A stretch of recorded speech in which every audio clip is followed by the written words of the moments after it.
Hola a todos, hoy vamos a hablar de un concepto clave en la argumentación jurídica creado por Robert Alexis, que es la justificación interna y la justificación externa.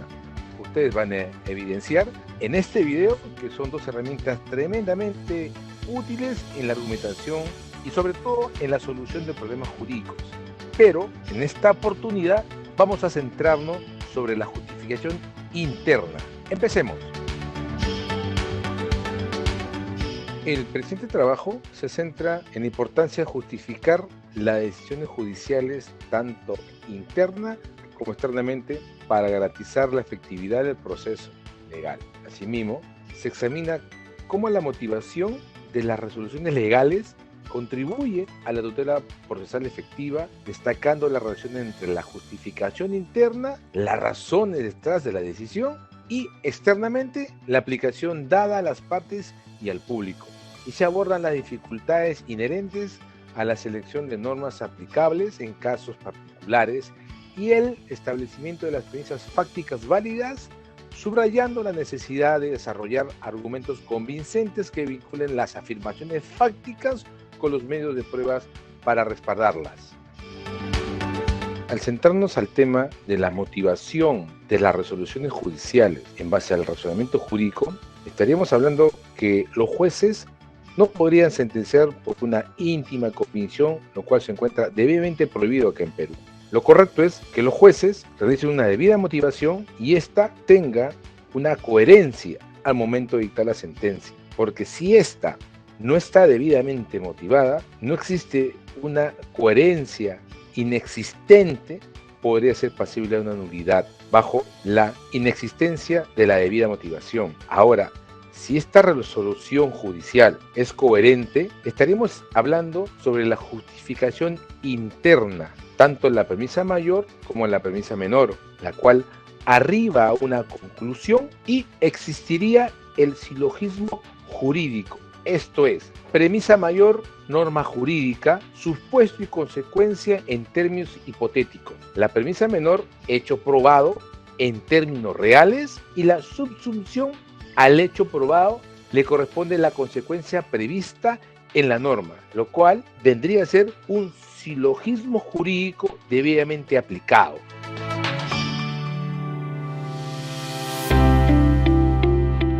Los tres ámbitos de la argumentación jurídica, según Manuel Atienza y su teoría estándar de la argumentación jurídica. Primero, contexto de descubrimiento y contexto de justificación. 2, la demarcación entre buenos y malos argumentos. Tercero, la clasificación de las falacias jurídicas.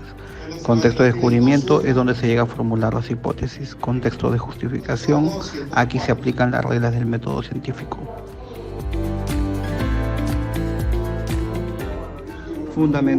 Fundamentar es un oficio netamente argumentativo que lo realiza el abogado o el juez. El abogado al fundar una solicitud, el juez cuando dicta una sentencia.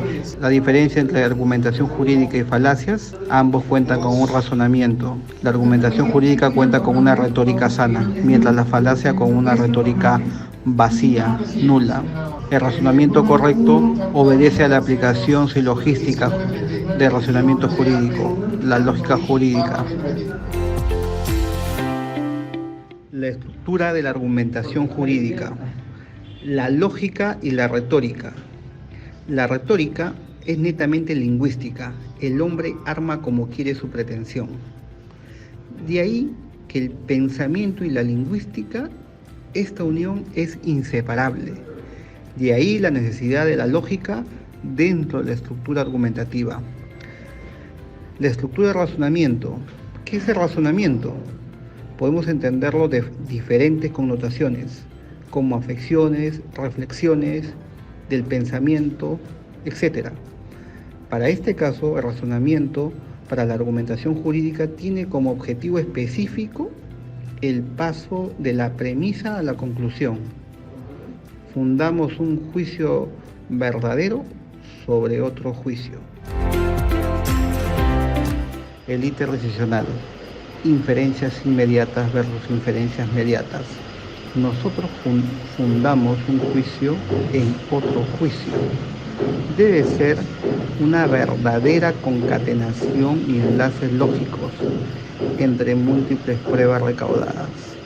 Por ejemplo, contamos con una preposición 1, una preposición 2, nos da una conclusión, nos lleva a un razonamiento 1, un juicio 1. Juicio 1 que es la base para poder fundar un juicio 2.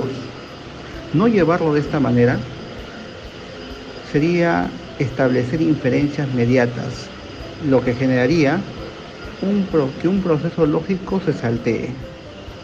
La cadena de raciocinio estaría cortada, ya que solo contaremos con un inicio y con un final. La retórica podría jugar en contra, dejando pasar inferencias mediatas. El íter decisional está compuesto principalmente de inferencias inmediatas.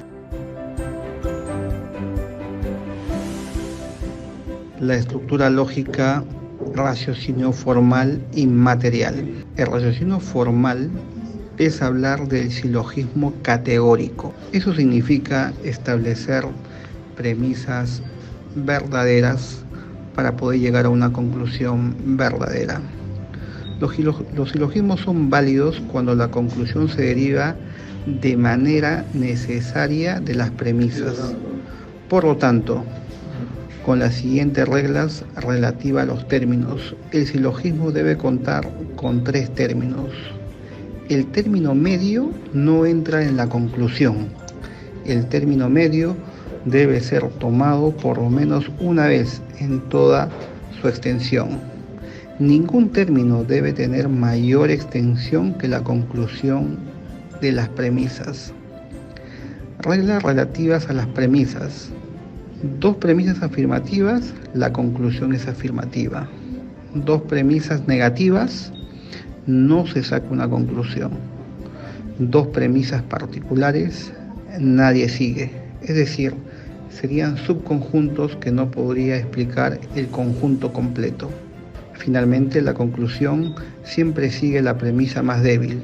Esto quiere decir, esta idea enfatiza la importancia de asegurarse de que todas las premisas de un argumento sean sólidas y estén respaldadas por evidencia o razonamiento válido para fortalecer la conclusión. Es decir, si una premisa es débil, entonces la conclusión será débil. La estructura lógica, raciocinio formal y material.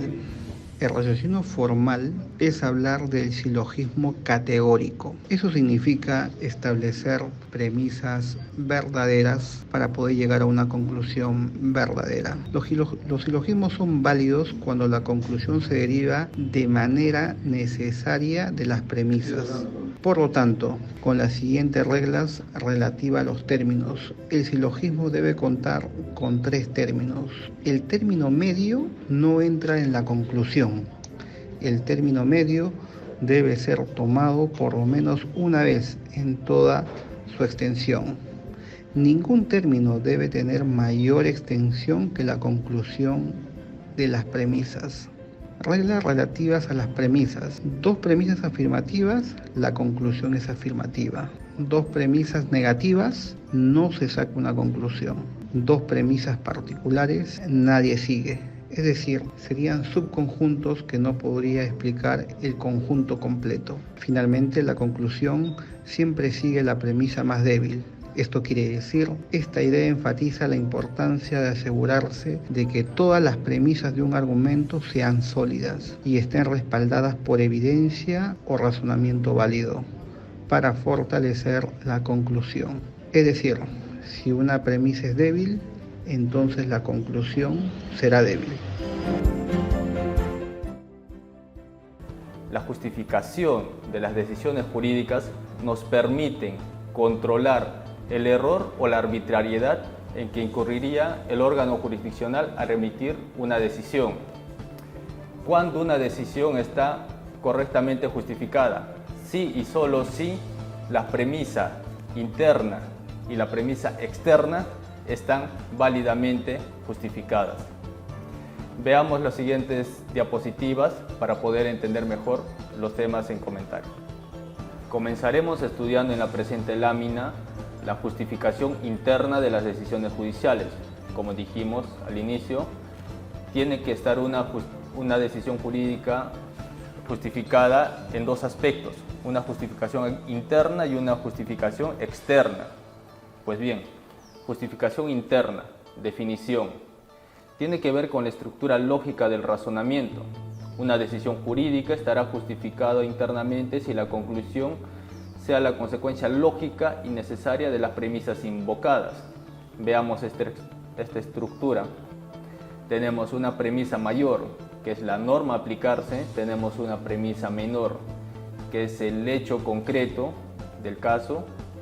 Y tenemos el resultado, que es la conclusión, es decir, la decisión judicial.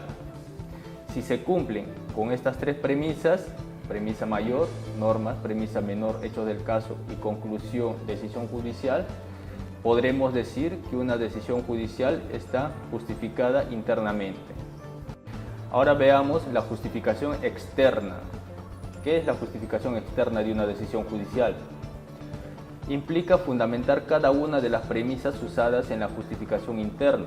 Mientras que la justificación interna se refiere a la validez lógica que une las premisas con la conclusión de un argumento, la justificación externa consiste en controlar la adecuación o solidez de sus premisas. Veamos, la justificación interna lo que nos dice es que solamente se va a ocupar de la validez lógica de las premisas. Por eso incluso se le conoce con otras palabras como el silogismo lógico. Y la justificación externa lo que va a hacer es estudiar, dar validez a la solidez de las premisas utilizadas en la justificación interna. En resumen, tenemos entonces dos tipos de justificaciones: la justificación interna de las decisiones judiciales y la justificación externa de las decisiones judiciales. Podríamos llamarlo también una justificación formal, porque solamente se va a ocupar de la estructura, que es la justificación interna, y podríamos hablar de una fundamentación o justificación material, porque va a analizar el fondo, la validez, la corrección de las premisas antes expuestas en la justificación interna. Por ejemplo, si yo digo, el que mata a otro será reprimido con pena privativa de libertad no menor de 6 ni mayor de 20, como premisa mayor, y luego digo, Juan mató a Pedro, como conclusión diré que Juan merece ser castigado con una pena no menor de 6 ni mayor de 20 años de cárcel. Entonces, si yo establezco la premisa mayor, la premisa menor y las conclusiones, en este ejemplo, este caso estará justificado internamente, válidamente, valga la redundancia. Sin embargo, nada nos dice esto de la validez o no de estas premisas. Por decir, es cierto que Juan mató a Pedro, entonces ahí es donde entra a tallar o donde se ocupa la justificación externa de las decisiones judiciales, a estudiar la validez de cada una de estas premisas, de la mayor, de la menor y de las conclusiones.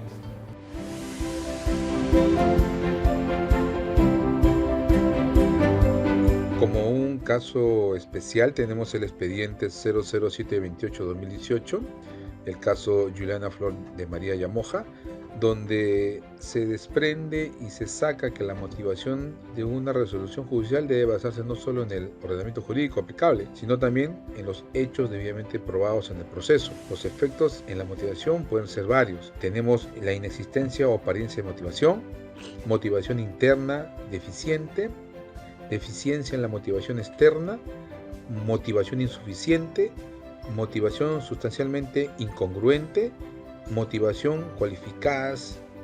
Por eso, señor, en este expediente de Juliana Flor de María Yamoja se pudo advertir esos tipos de una indebida motivación al momento de dictar una sentencia.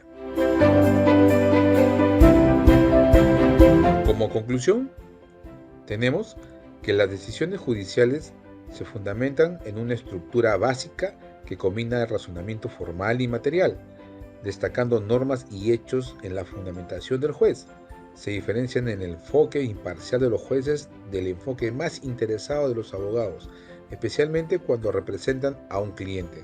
En casos penales relevantes, puedes de recopilar los indicios durante etapa de descubrimiento. Se seleccionan normas para calificar los hechos, siendo la justificación interna, la selección de las normas y la externa más desafiantes. Aborda problemas de prueba y validez de premisas. Proceso que constituye una obligación para el juez en la motivación de las resoluciones judiciales.